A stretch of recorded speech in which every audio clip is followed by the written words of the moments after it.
lutte ke milewa nyanto miabe lutte milewa mile c'est comment mi gbova togo ni miawe ensemble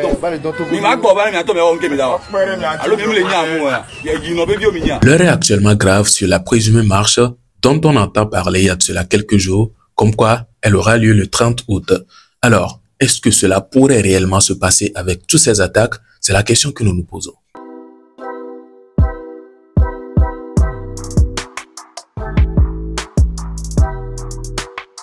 Le 30 août, la date dont on entend parler il y a de cela quelques jours déjà, on peut remarquer que beaucoup de personnes sont d'accord ou bien sont d'avis avec les gens de la lutte, et là, ils sont pour, en disant comme quoi certainement, ils vont faire une certaine marche. Et là, on se pose beaucoup de questions. Mais ils ne sont pas les seuls. Il y a d'autres personnes aussi qui sont sorties finalement contre cette affaire de marche en disant que non, ceux qui sont en train d'organiser cette affaire, ce sont juste des gens qui sont en train de manipuler les Togolais en les amenant à prendre certains risques que eux-mêmes, ils n'oseraient jamais prendre. Oui, qu'ils sont en train d'amener les autres Togolais à risquer leur vie. En tout cas, ce sont des questions qu'on se pose et on se demande finalement qui a chose dans tout ça. En tout cas, je vais tout d'abord vous laisser écouter ou bien regarder cette vidéo d'attaque à non seulement la M66, mais on peut dire aux gens de la lutte et on peut voir finalement qui a raison ou qui a tort. Lutte kayo wana. Ye Milano funu, ano yo Togo viore dabe yo la so gadudao, be no ve tozo sans sapeo. Donc etan le lutte amea, ni ave tozo sans sapeari, etan le lutte amea. Nous ke vana kakae mbale si caméra do miadi e go imbe mion mi polo lutte de pepo. Mi le di mi a créé problème na Togo viore quoi. La po musique Zozo Mename, voici ma gloriare non. Gapo musique Zozo Mename. Et au lait blambé les M66 mais aime les voix mais pour Amérique ben kume cham di ben kumo. Ouais on les pon ko mais on tord les ko mais M66 mais ouais Amérique la te vont ko mais les M66 mais. Ameko le yobe M66 vio ko ben ko le yo Zaga Bambo. Bakudo togbe VPC, kudo Romeo Mokonzi, bakudo Rodako, bio tanye lo abo biu. Adole wumi o so wa Amérique pepe. Adole wumi o ya so wa Amérique pepe. On sait combien? On l'a fait comparer le coco de Nia. On les pompe maintenant, on tombe visage ou on est qu'on avait accro à junkie accro. Avec un monde qui me dit bah moi mon caca bléa, n'est pas mais léon. Kume barabara. On va se comparer kudo Nia ni ben kume. Un joli garçon toujours Nicolo. On l'a fait on Nia. Un kume les tout bossé. Kokoli a dit néné. Obéa on Nia. Jean-Pierre Fabre ne va démentir. Wawe blé Togo. Jean-Pierre Fabre, wawe blé Togo. Ne va démentir. Jean-Pierre Fabre Kemile Bobenade et blé lui ta sans ne Jean-Pierre Fabre les gars et yon marche à moi les gars sont et non en connaît population quoi. Mais laissez comment et non en connaît population non en beau domino aux zones. Mioya mi ve si veti et mi a yo vodebe tout de me. Voici caméra les TikTok dit les domiens non vieux do kume benade no yi noto no poso jabe huon ba sijo. Ne so d'aller tout le coup maintenant on va voir toi tete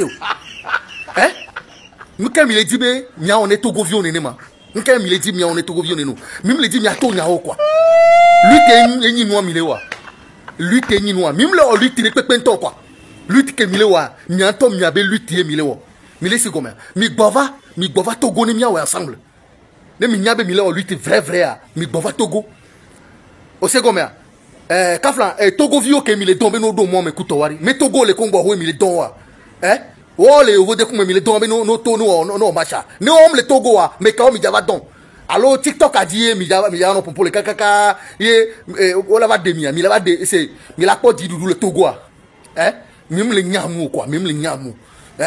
Malo brick. Ya ina oni. A juri oni. O le zon amere bebe, ebe ku me de chonki ngo onyo.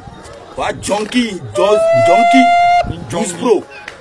O se comme on prend comme na vidéo ko cholo da vidéo encore caméra aro so le pelonu me attaque le coup na wa allo enya 16 pro ku ko amo les gens on le ko ya ne o vodo bo le o le nka brique nko wa yo so le ji ha ho ya yi no nya na mi se nko wa po me ko nyo me ka de si wa le Togo o mo bi me na mi vele yo bode il y a mis voilà yo na be yi no be nu lo le be le don me ka mi le don mi ma gbo ba mi ato me o nke mi da wa allo mi le nya mu ya yi no be bi o mi nya o le gbon le pompo on bi me po o na na mi le be na ti ya combi for le pero we chap we combi for we fun wo kebe po liwa npon kere kun me no ra o mbi nya papo tojo bi agbeton o le ko jo te to sika lo ga bi tojo ajan mo kebe sa ni sọ̀rọ̀ potimore be Il y a une oeil.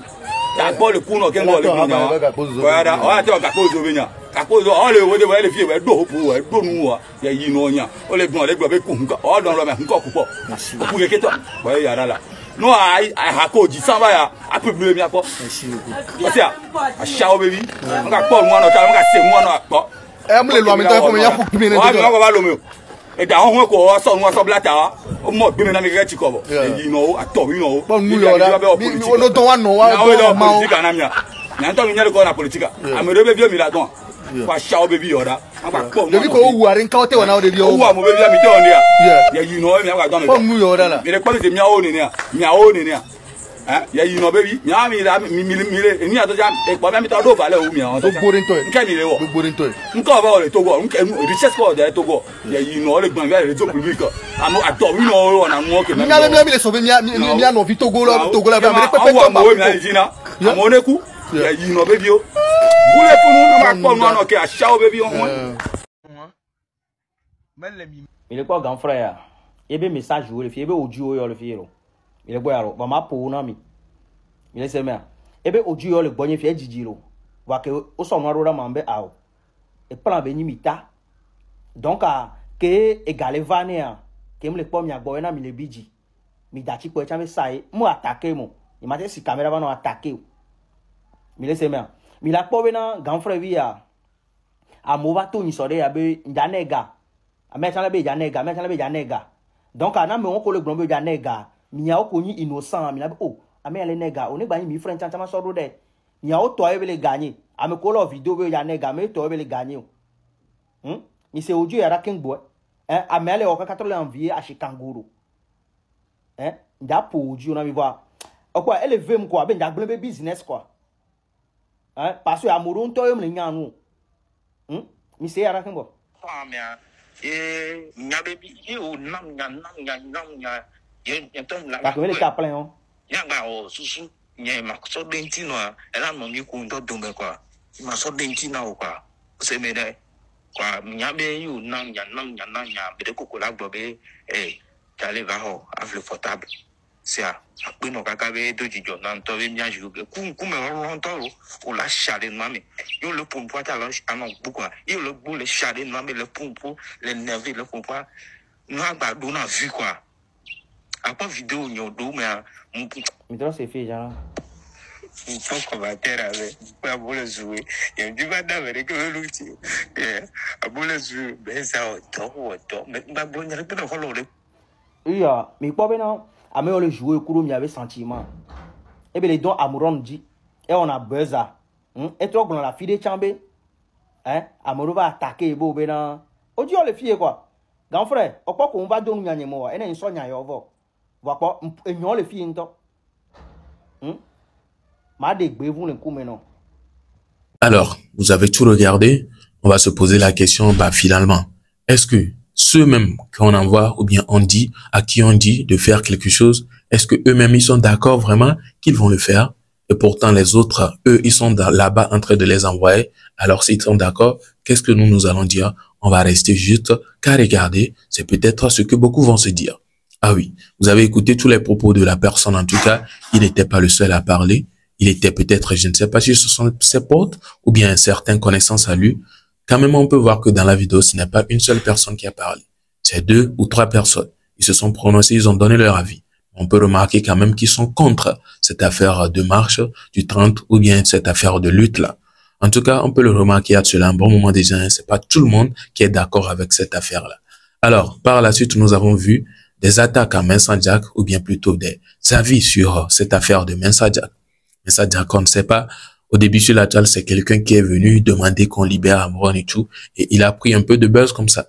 Mais finalement, c'est en train d'aller en profondeur. Et là, lui aussi, il est en train de rentrer dans certains buzz dans lesquels on n'allait jamais penser le voir. En tout cas, on peut le voir comme vous l'avez vu dans la vidéo précédente. Neymar qui est en train de sortir des vocaux de lui. Je ne sais pas si ce sont des vocaux faits à Neymar directement ou bien il a fait à quelqu'un et Neymar les a récupérés. Mais quand même des trucs à écouter comme ça, franchement, on sent que c'est quelque chose de vraiment pas sérieux. Oui, on peut voir que lui aussi, il est là juste pour son intérêt. Alors, est-ce qu'on va pas donner raison à ceux qui disent que tous ceux qui sont en train de faire cette affaire de lutte-là sont là juste pour leur intérêt? oui, on pourrait peut-être leur donner raison en se basant sur de tels dires de Mensa Jack. En tout cas, je ne sais pas, mais je ne donne pas mon avis concrètement. J'attends vos avis dans les commentaires et là, on pourrait tous se baser sur l'avis de chacun pour conclure un vrai avis. Est-ce que vous pensez qu'on peut prendre le côté ou bien on peut se baser sur les dires de Mensa Jack ou bien ces vocaux-là qui sont en train de nous montrer qu'il est en train de trahir ceux qui sont en train de compter sur lui, comme quoi lui, il était en train de faire une réelle lutte pour donner ou bien pour dire en même temps que les autres qu'il est en train d'accompagner aussi sont des faux, ils sont en train de le faire pour leur propre intérêt. Vos avis en commentaire. Je pense donc que nous sommes à la fin de cette vidéo. N'hésitez pas à me partager tous vos avis en commentaire. Nous sommes d'accord. On va se retrouver à la prochaine pour une prochaine vidéo. Portez-vous bien et ciao.